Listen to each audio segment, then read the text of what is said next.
In 1795, the Republic of the Two Nations collapsed.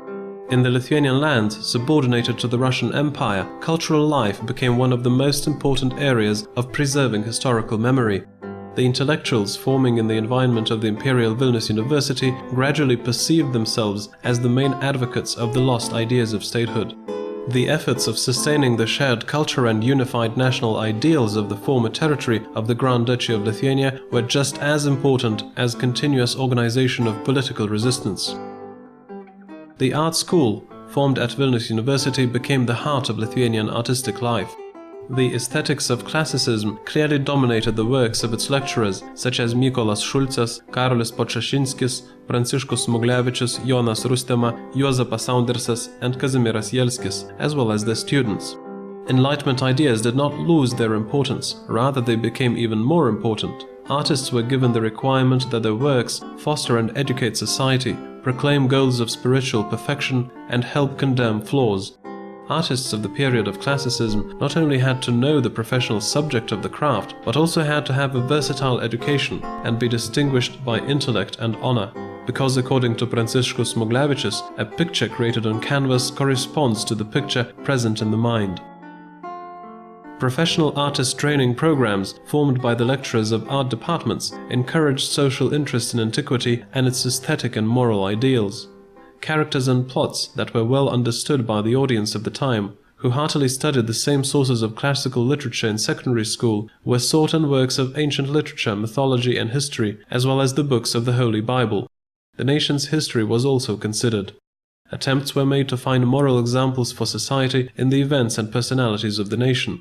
The themes of noble devotion to the motherland, self-denial, loyalty to the truth, and struggle against tyranny, which were characteristic of early classicism, were replaced by different motifs at that time. Because the empire did not repress people, and Tsar Alexander I even created the image of a liberal politician, a certain idealistic belief in opportunities for educating individuals and society provided by the government existed.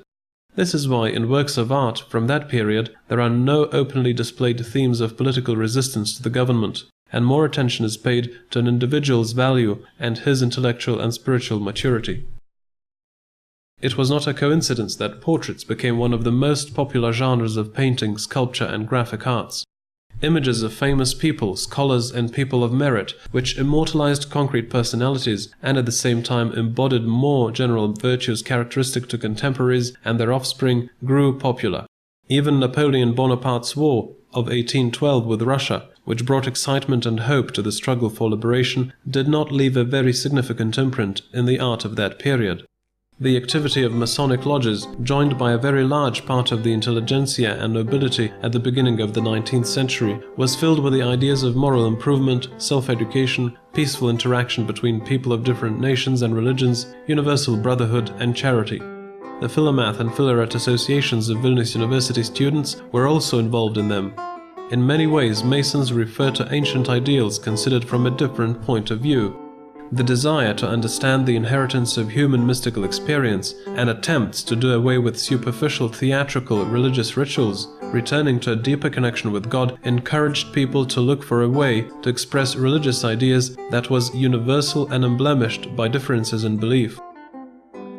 In architecture, the style of the classicism of the first half of the 19th century can be most easily recognized by building compositions of harmonious and correct forms, and unobtrusive and moderate embellishment of sculptures. Sophistication and abundant decoration, characteristic of the Baroque style, were no longer used. At that time, quite a few new palace complexes and public buildings were built, but quite often, older buildings or their parts were rebuilt following the new style. In church architecture, simple but magnificent buildings that reminded people of ancient temples and were directly determined by the image of Vilnius Cathedral, reconstructed by Laurynas Gucevičius, became popular. Elements of classical architecture became the most important elements for architectural embellishment. Column porticos were probably the most popular, and they were applied everywhere. They were built into the facades of the residences of noblemen and the estates of barons, as well as into churches and even into barns, pubs, postal offices, schools, and shopping pavilions. Stone or wooden columns and pilasters, or their painted images, also decorated the inside of buildings. strips of well-defined ornamental and graphical drawing stretched across glued or painted moldings. Rose windows imitating Greek or Roman examples decorated the ceilings. We could say that the repertoire of ancient forms came to architecture as a matter of fashion, but on the other hand it might have had a deeper meaning in Lithuania. A legend that is still alive concerning the origin of Lithuania, starting with Polemon and the Romans who came with him, is in a way related to the popularity of ancient forms and images. Nostalgia for the times gone by and the history also became part of works of art. Works by Homer, Tacitus, Herodotus, and Virgil became perhaps the most popular sources of ancient plots. The books of the Holy Bible were also considered in a new way. Didactic stories or stories with morals began to be actively sought, and the reality of important historic events affecting the lives of specific people was emphasized. In religious paintings, which were supposed to become a means for creating through education honest people and a perfect society, artists tried to highlight the moral values of church education. More general topics and motifs of death, farewell, and separation became more common in artistic works of that time. Images reflected in paintings of an elegiac mood made people think not only about the fragility of their earthly existence and the longing for eternity, but also about all humanity's uninterrupted current of history. During the first part of the 19th century, the importance of ideas and the artistic achievements of painting did not equal those of sculpture and graphic arts. During the primary stage of education, students made copies of different carvings and learnt about composition and line drawings from them. They were also familiarized with popular artistic monuments of Western Europe. Reproduced graphics distributing copies of famous paintings were one of the most common forms of this type of art. The general usage of ancient castings of sculptures in the training process of artists also influenced the domination of classicism in sculpture. This is especially obvious in classical portraiture. In busts and medallions, people are quite often depicted in the guise of ancient characters. Headstones are another important area of sculpture.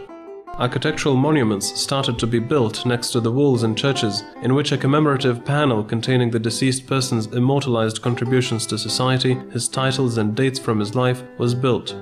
At the top of the panel, a portrait was often placed. Quite a few sculptors worked in the area of creating architectural embellishment. Capitals, friezes, and other architectural ornamentation was traditionally the work of sculptors.